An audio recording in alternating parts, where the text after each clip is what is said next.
I'll tell you what, Harmy, there were times when this series just seemed to transcend sport, especially on the last day.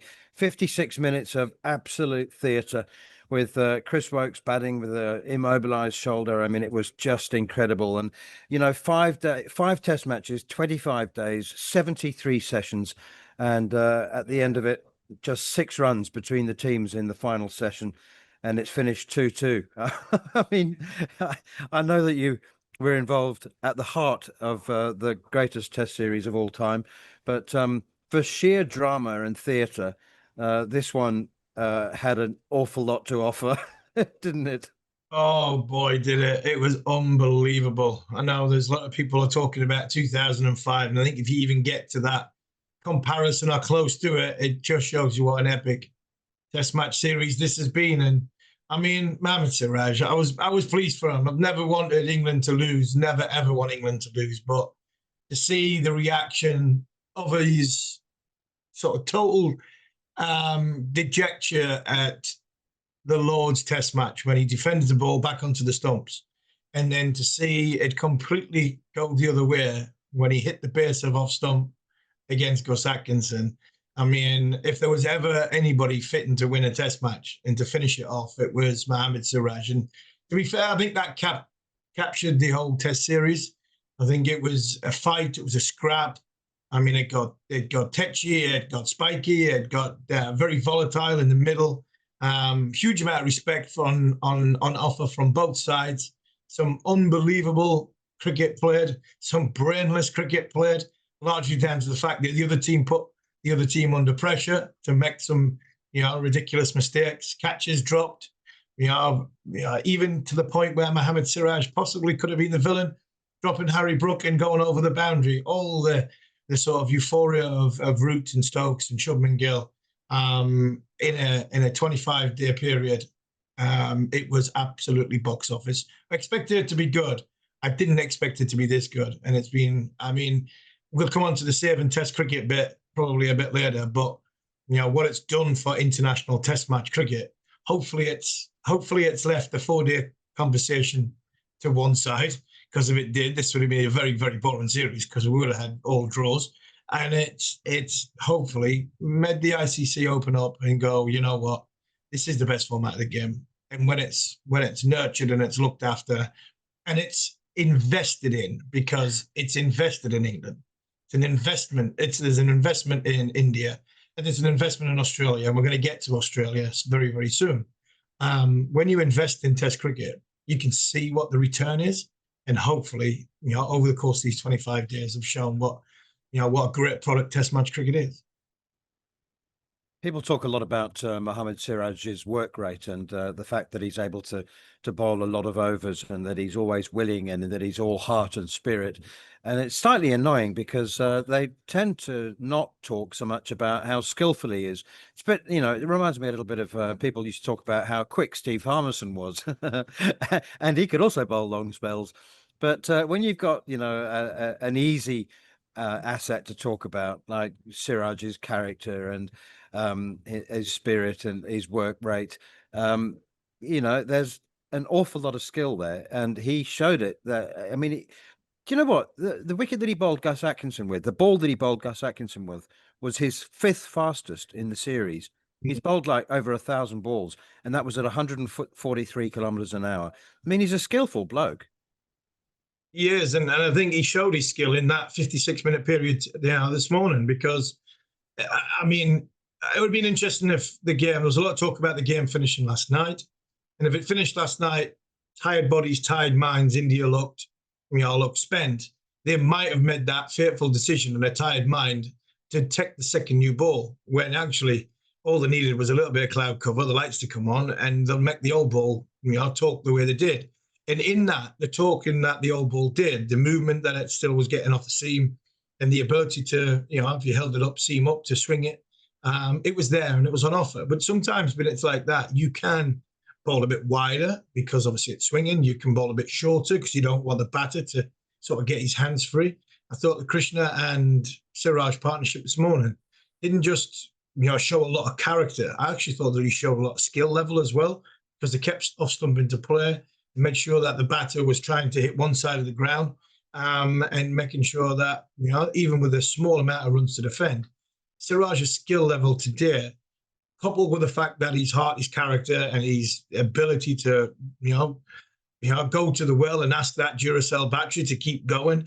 It was brilliant to watch this morning. But I think we did. His skill level with the away swing, deliveries that he had, and then that wobble seam ball that nipped back. It's one thing having them. You've got to put them in the right area. And when you've been going like you've been going, over 180 overs in the series, you can make mistakes. And unfortunately for India, he didn't make a mistake this morning, put it in the right area, and showed what a fantastic bowler he is. So much else to talk about, but we've already spoken about Joe Root and Harry Brooks hundreds, and Yashasvi Jaiswal, and India having 3 players over 500 runs for the first time in a series. I've got a couple of other questions for you, but I tell you what, let's hear some of what Ben Stokes had to say afterwards. The series as a whole, even before this game, it was just all 4 games going to 5 days. This one again, and yeah, it's been, toe to toe pretty much, well, for 25 days. 2 teams, 2 very good teams who have, thrown everything at each other, left nothing out there. So I guess from a cricket fan's point of view, you sort of go 2-2 is probably fair. Obviously, we're disappointed now to have not got the result that we wanted to give us a series win. So there's obviously that, disappointment, a little bit of frustration there as well from everyone. But yeah, I think, as a massive advocate of this format and Test cricket as a whole, this has certainly been one of those series that can hopefully keep that narrative around Test cricket is dying. And disappointed from obviously a playing point of view, but as a advocate of the game, this series has been fantastic to be part of. It's a philosophical Ben Stokes afterwards, Harmy. A lot of the players were faced with situations they'd never faced before. Gus Atkinson's never been in a situation like that before, and hopefully he never has to bow with a partner with a dislocated shoulder again. When you were watching it in retrospect, did you think that he was trying to hit the ball too hard? I mean, he hit the 1-6, and then he was swinging with every ounce of his might at every other ball that came to him after that. And, it's a big field. And I just wonder, in retrospect, I shouldn't highlight Gus Atkinson, should I? I mean, it's not his job. He did his job. He took 9 wickets in the match. But I wonder, whether he'd have been better off just getting some bat on, trying to hit 2s, or just hitting the ball and not trying to hit 6s. And to see whether he ended up with a couple of 2s. But he clearly didn't want Woakes to have to face a ball, did he? Yeah, I think the things in that was he didn't want Woakes to face a ball. And I think we've seen from Chris's reaction when he ran the bye, he's probably thinking, I don't even want him to run 2. There was one time he did run a 2, which I think Siddharthan pulled in from the boundary. And you could see that, the total discomfort in Chris Woakes. So I think Gus is thinking it's either 6 or 4-0 because of that, that very thing. Don't want Chris to face, but actually don't really want him to run either. If you broke his hand, broke his wrist, you'd go, yeah, it's not a problem. He can scamper back. But because of, the running motion, I think, Gus, I thought Gus handled it very, very well. I thought there was some pressure on. I didn't think Smith handled it very well. I thought Overton could have handled his times a little bit better. But I think hindsight's a wonderful thing. If you want to go that far back, you can look at this game at 3:30 yesterday afternoon was dead and buried. It was England's. And there'll be people criticising, even though it was a great innings from Harry Brook, they'll always say, did he need to do that? And I think he plays at such a high-risk game in such a brilliant, brilliant way. You've just got to go with it. And I think England went with it. I thought Bethel's dismissal was a poor one in the context of the game. Do you know what I felt was under pressure this morning as well? Who cracked? I thought the 2 umpires cracked this morning. I really did. I mean, Kumadam Seema DRS'd himself on the Jamie Smith one, didn't he? I don't know who was on, if you were on or what, but it was a blatant nick. It was a blatant nick, which he wasn't going to give. I'm sorry. Harmison has not given this caught behind, but because of the reaction of the Indian players, he's gone, all right, he's hit it. So I'll DRS to see if it's carried. I mean, it nearly carried waist high. I mean, come on. So, and then I thought the dismissal for Jamie Overton wasn't a great decision. I didn't think that was a great decision. Obviously, Hassan Raza given out and then was obviously not out. So, look, I even thought the umpires cracked this morning. Not that I'm bothered about it, because I'm actually thinking made it for a better contest. But when you come to the way the England team played, if I was in that situation as a good number 10, world-class number 11, I would have been swinging as well, because obviously Chris is at the other end. I didn't want him to run. And if I just played from the off stump, I think I would have getting knocked over. So it would have been better off trying to be proactive than rather than just sit and wait for potentially, getting an absolute jaffa, getting squared up, or getting hit on the front pad. Well, saying that, I would never been in line anyway, so it would have made no difference. But that's the way I think I would have played it. And I think from Atkinson's point of view, I think he didn't have much from an option point of view to try and hit boundaries when everybody else was out. And the man at the other end not only couldn't face a ball, but he couldn't get back for a single, or run a single or get back for two.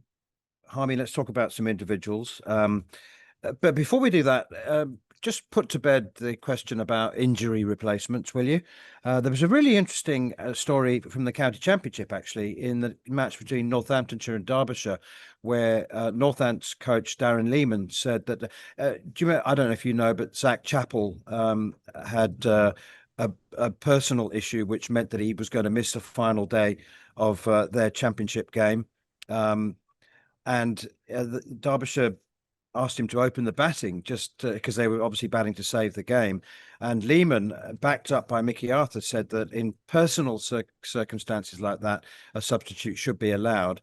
Again, there are grey areas, aren't there? And this injury substitution, Michael Vaughan, and you and I spoke about it on air, said that in the case of Rishabh Pant and Chris Wokes, obvious injuries, clear and obvious injuries, injury substitution should be allowed. Are you still open to debate on the subject? I think yeah, you've got to be open to debate, because what I think needs a conversation to have is, can we make the game better, fairer, and on a fair and even playing field? In obvious cases, in Chris Wokes' case and Rishabh Pant's case, there was obvious an injury, and the injury was, it was so bad that you were running the risk of asking a player to put their career on the line. God forbid. We're so lucky to have Rishabh Pant still here after that car crash he had. But if he gets another one on that foot, which has got some broken bones in it, then the rehabilitation process to come back from that takes not only a lot longer, but that'll have even more of a ramification on the rest of his career, because you need your foot to put weight on and to run and things like that, and movement and everything.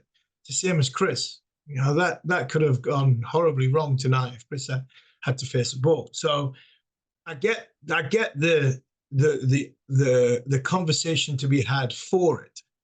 I'm also in firm belief in 100% with the captain, Ben Stokes, in that if you put any of the bowlers through the MRI scanner after days 1 and 2, you'll find a reason to swap them.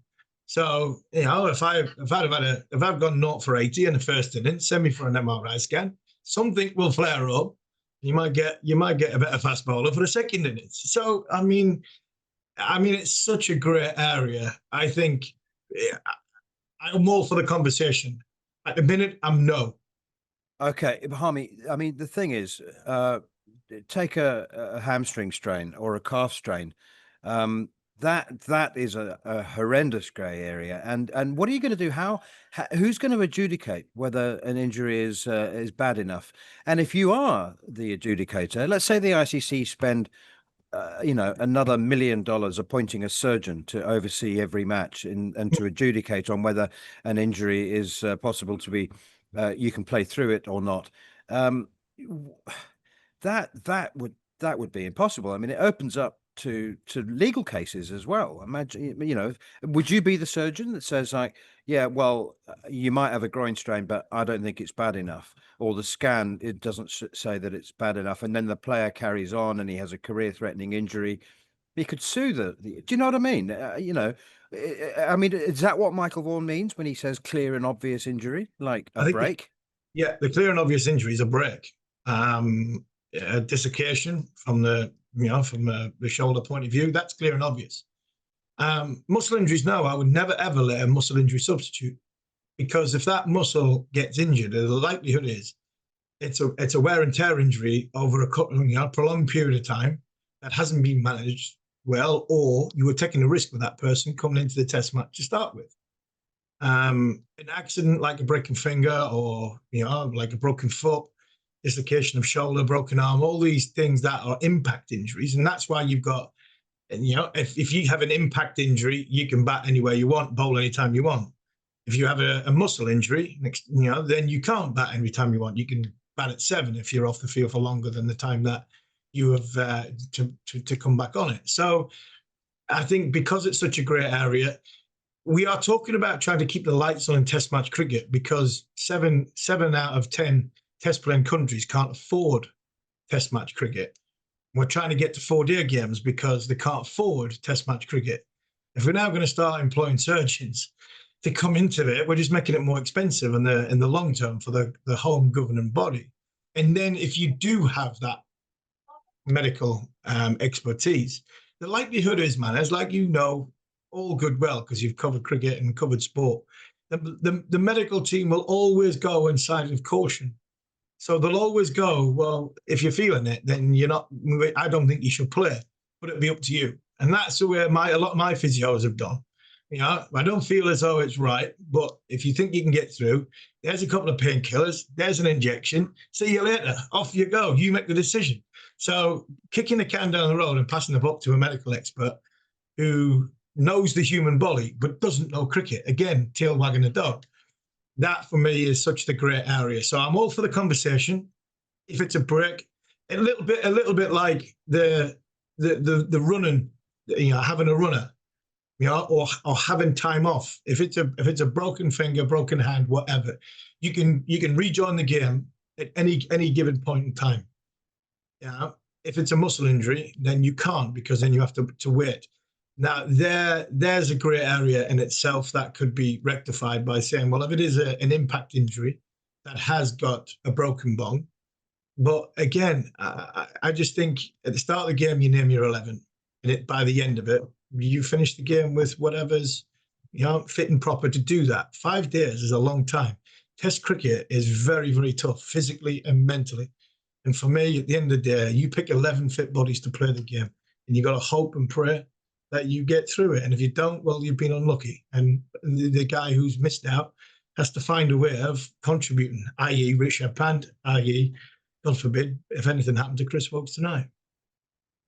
Bereavements, family illnesses, would you have those in the conversation? Yeah, I think there might be, but I don't think they've been affected by the game. I think that is possibly one of the areas where you could have a substitute, because that for me that's not an act of what's happening in the game. That's unfortunately an act of nature, and that there, then you have got an argument where there's not grey areas. That if somebody's passed away, or if there's a personal incident that happens, then I think the human element of both captains, both management teams, have to be realistic and go, that we cannot do anything about that. This game could not do anything about that. I mean, this test match could not do anything about that.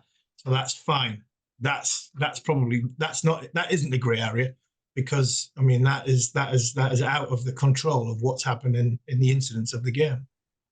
Okay, Ollie Pope. So we've got Zach Crawley. We're not going to talk about Zach Crawley because we've already spoken about him in 25 previous episodes. When he's good, he's the most engaging cricketer to watch in the world. I mean, in the top order anyway. But his strike rate is very low, as in when he's on the game is not very often. But when he's good, he's brilliant.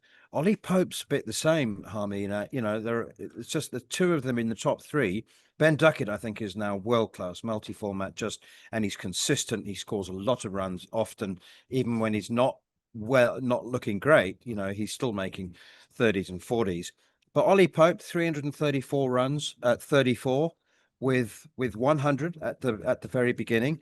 It's been dare I say, quite a sort of typical Ollie Pope series. Frustrating. Probably not really good enough for a 3. Yeah, I couldn't disagree with that. I think that's perfectly summed up. I just think England are now in a hole.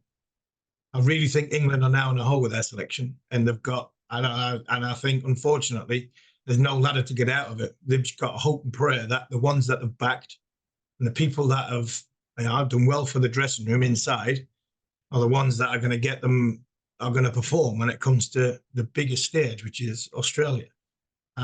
Because the way I look at this series is it has been fantastic, great. All the plaudits that the two teams are going to get, and Ben Stokes' team is going to get over the course of this next 24, 72 hours, next few weeks, once the 100's gone, and the championship gets finished, and we get into October, you're going to look back on the series and go, England went to New Zealand and didn't win. England have played India away, got beat. England played at home against India, didn't win. Bazball's going to Australia, where all the eggs are in one basket. And they've backed player after player after player. Shoaib Bashir, Zach Crawley, Ollie Pope to name 3. And now there's no way out. They have to keep going because, like I mentioned a little bit earlier,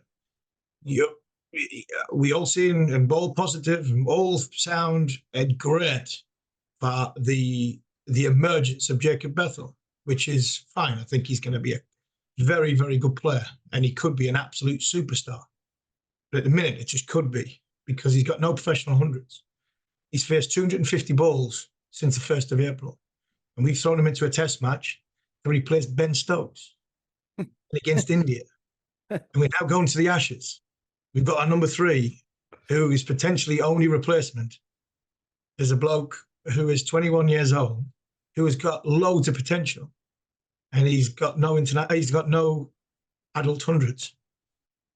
That's what I mean by the hole we've dug, by the series we've had over the course of the last 18 months, is now going to be defined by 5 test matches of the Bazball era in Australia.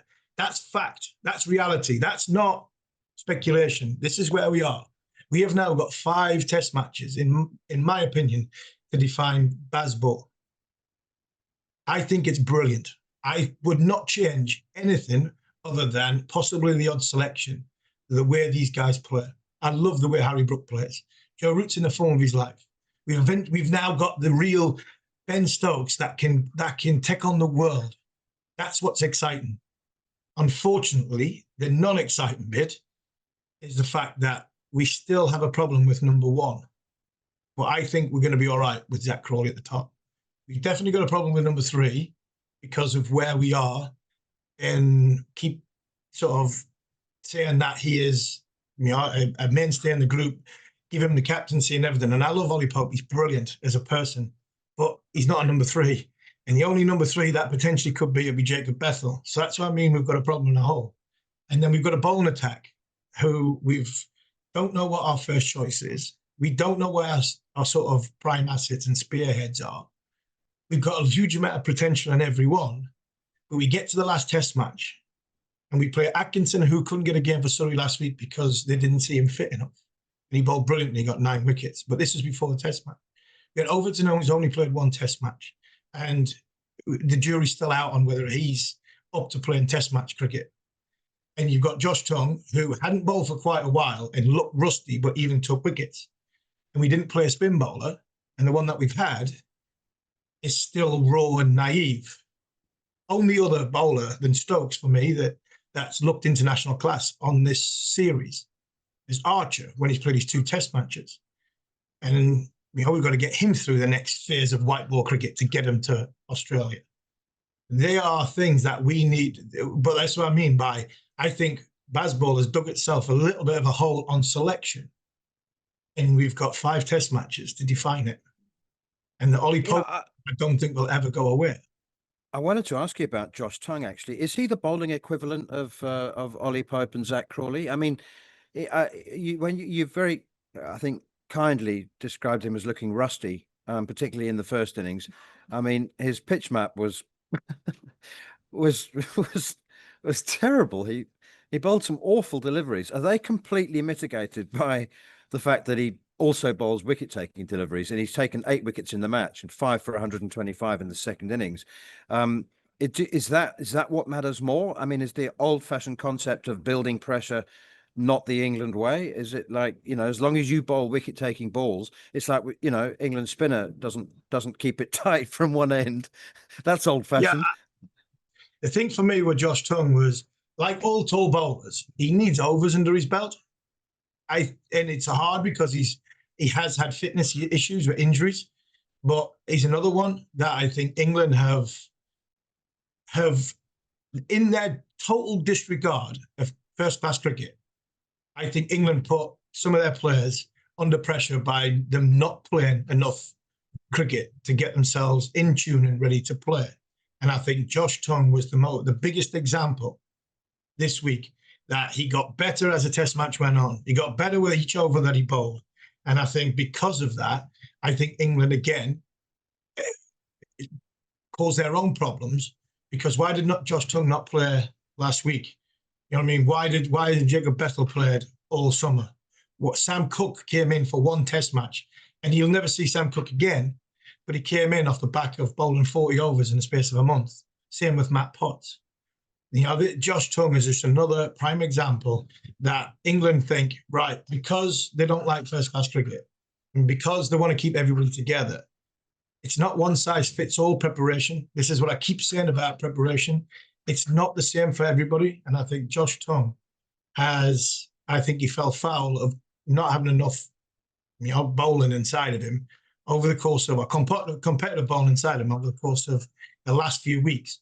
When he got left out after the second Test match, I think it was, and then he's now been brought back 4 weeks later to go right in at it, because bowling at a stump in the middle and bowling in the net for 20 minutes is nowhere near the same as bowling in a 6-hour day and picking up wickets. He picked up wickets like he can do because he's a wicket-taking bowler, but I think England put him under pressure, and I think he got some undue criticism, largely down to the fact that he hadn't bowled enough going into the Test match. I was going to ask you whether he's going to Australia, but of course he is, because England are chartering a plane to take their squad of 40, aren't they? Yeah, well, do you know what, Manners? I've got 41 names down here. I've written. Well, there it is. Somebody wants to come. There you go.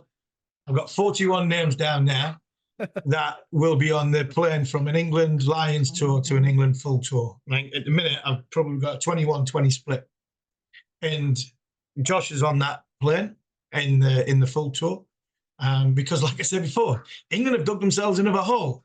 I mean, this is what they've got, and I think they've got enough questions with the batting at the top, and I think they've got enough questions with the bowlers in which games they play and how they fit 5 Test matches and get 5 Test matches into a unit which is going to take 20 wickets. And it's not the best bowlers all the time.